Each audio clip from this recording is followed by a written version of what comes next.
तो दोस्तों आज भारत के लिए एक बहुत ही बड़ी और जबरदस्त खुशखबरी निकल के सामने आई है और भारत का जो मेड इन इंडिया कार्यक्रम है जिसके तहत भारत अपने आप को आत्मनिर्भर बनाना चाहता है रक्षा क्षेत्र के अंतर्गत, वह अब कामयाब साबित होता दिख रहा है। और भारत के मेड इन इंडिया कार्यक्रम के तहत बनाए गए जो स्वदेशी हथियार हैं वो भारतीय सेनाओं में धीरे धीरे करके शामिल हो रहे हैं। दरअसल आज भारत के लिए सबसे बड़ी खुशखबरी निकल के सामने आई है भारत की दूसरी nuclear power ballistic missile submarine को लेकर। दरअसल हमारी जो आईएनएस अर्घाट नाम की दूसरी nuclear power ballistic missile submarine है वो अगले साल यानी 2023 में भारतीय नौसेना में शामिल हो जाएगी। और स्क्रीन के ऊपर आप सभी एक स्वराज्य न्यूज का आर्टिकल भी देख सकते हो जिसके माध्यम से यह खबर पक्की हो जाती है कि भारतीय नौसेना की ताकत बढ़ाने के लिए अब एक नहीं दो SSBN सबमरीन भारतीय नौसेना को मिल जाएंगी। और अपनी जो दूसरी SSBN सबमरीन है आईएनएस अर्घाट वो काफी ज्यादा ताकतवर है और अपने साथ कम से कम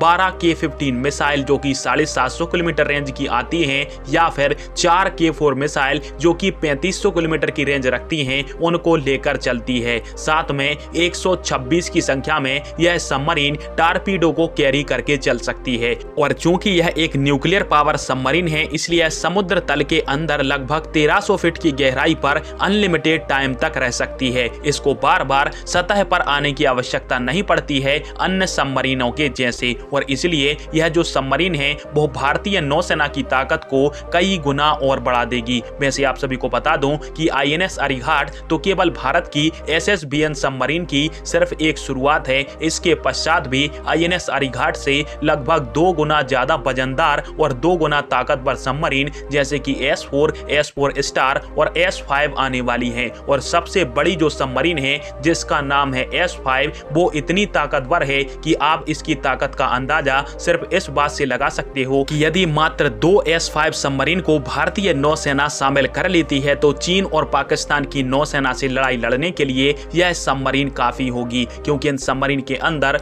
अनलिमिटेड मात्रा में हथियार और गोला बारूद लदा होगा। साथ में भारत की सबसे घातक और विध्वंसक K5 और K6 जैसी मिसाइलें इन सबमरीनों की शोभा बढ़ाएंगी जो कि एक ही बार में दुश्मन देश की पूरी फ्लीट को उड़ाने की क्षमता रखती हैं। और इसलिए भारत की नौसेना भी चाहती है कि जल्दी से जल्दी भारत का SSBN प्रोग्राम कंप्लीट हो जाए। वीडियो को लास्ट तक देखने के लिए आप सभी का बहुत बहुत धन्यवाद। जय हिंद, वंदे मातरम।